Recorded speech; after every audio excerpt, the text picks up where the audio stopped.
अस्सलाम वालेकुम my YouTube family. उम्मीद करती हूँ कि आप सब खैरियत से होंगे, बिल्कुल ठीक होंगे। आज मैं बनाने लगी हूँ खीर। जब भी घर में कोई दावत हो, कोई भी फंक्शन हो, तो सबसे पहले ख्याल ये आता है कि क्यों ना खीर बना ली जाए। और जब ये सोचा जाता है कि खीर में तो बहुत टाइम लगता है, तो फिर हम सोचते हैं कुछ और बना लेते हैं। लेकिन आज जो रेसिपी मैं आपसे शेयर करने वाली हूँ, ये झटपट बनने वाली है और जल्दी बन के तैयार होने वाली है।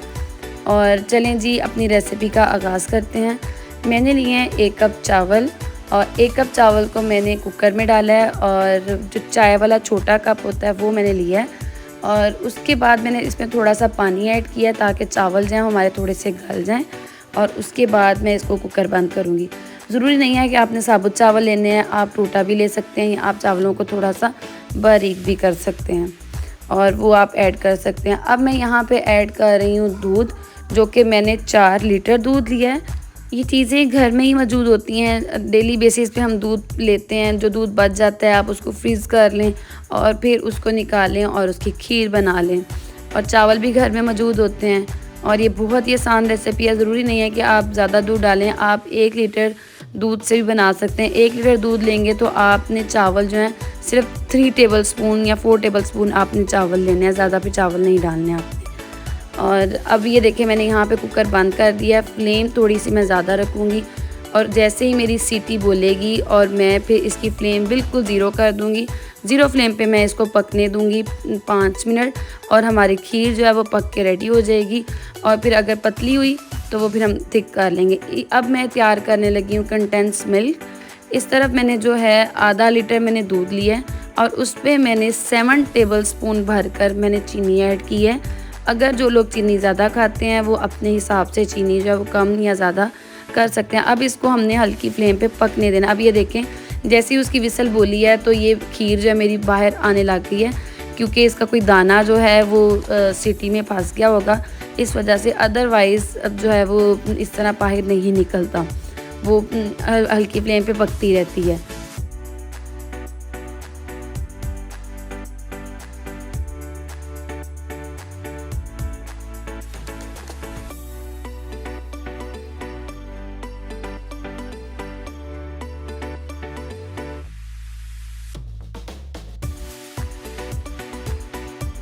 अब ये मैंने कुकर खोला है, और ये देखिए चावल भी जो हमारे गल गए हैं, और खीर भी जो हमारी रेडी हो गई है। अब ये थोड़ी सी जो है वो थिक हम करेंगे इसको, और फिर हमारी खीर जो है बिल्कुल रेडी हो चुकी होगी।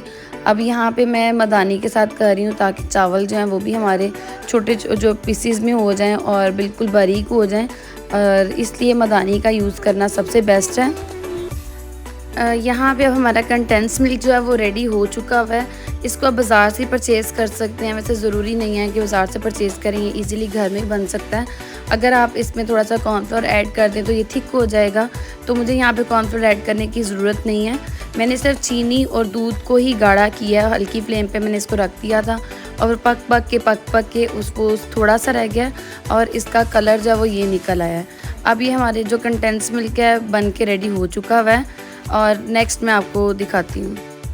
अब यहाँ पे खीर जो है हमारी रेडी हो चुकी हुई है। अब मैं इसमें ऐड करूँगी कंडेंस मिल्क। कंडेंस मिल्क देखें पक के कितना थोड़ा सा बिल्कुल रह गया, और इसका कलर भी देखें पक के चेंज हो चुका हुआ है। तो इसलिए बाज़ार से लेने की ज़रूरत नहीं है, आप इसको घर में बना लें। चीनी दूध ही होता है, और उसमें थिक करने के लिए कॉर्नफ्लोर ऐड किया होता है। तो ये आप बर्तन जो है बिल्कुल साफ़ किया करें, बर्तन के साथ आधा मटीरियल लगा ना रहने दिया करें। और चलें जी, अभी हमारी जो खीर है वो रेडी हो चुकी हुई है, और ये बहुत मज़े की है, और ये आधे घंटे में बन के रेडी हो जाती है। वो जो पहले ज़माने में 2-2 घंटे खीर पकाते रहते, 3-3 घंटे, और हिलाते रहते थे चम्मच के चावल नीचे ना लगे या दूध नीचे ना लगे, ऐसा कोई सीन नहीं है। और झटपट खीर बन जाती है कुकर में, और बहुत मज़े की बनती है, जैसे खोया हो। तो आप इस रेसिपी को ज़रूर ट्राई कीजिएगा और अपना फ़ीडबैक दीजिएगा। अगर आपको मेरी ये वीडियो अच्छी लगी हो तो चैनल को लाइक, शेयर और सब्सक्राइब करना आपने नहीं भूलना। अब हम इसकी गार्निशिंग कर लेते हैं। मेवा जो है मैंने खीर के अंदर ही ऐड कर लिया है, और बाकी जो बादाम है वो मैं इसके ऊपर गार्निशिंग करूँगी। और इसके अलावा मैंने बादामों को पीस लिया था ग्राइंडर में,